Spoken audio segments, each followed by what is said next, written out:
High বন্ধুরা, আশা করি সবাই ভালো আছেন। আজকে আরও একটি টাঙ্কি সেটিং বেসিন সেটিংয়ের ভিডিও নিয়ে হাজির হয়েছি। ভিডিওটি ভালো লাগবে, দেখতে থাকুন।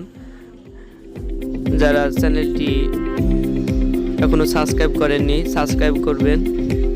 ভালো লাগলে শেয়ার করুন আর লাইক দিয়ে ভিডিওর আগ্রহ বাড়াবেন। কোনো কিছু বুঝতে না পারলে, অসুবিধা হলে আমাদের কমেন্ট করে জানাবেন।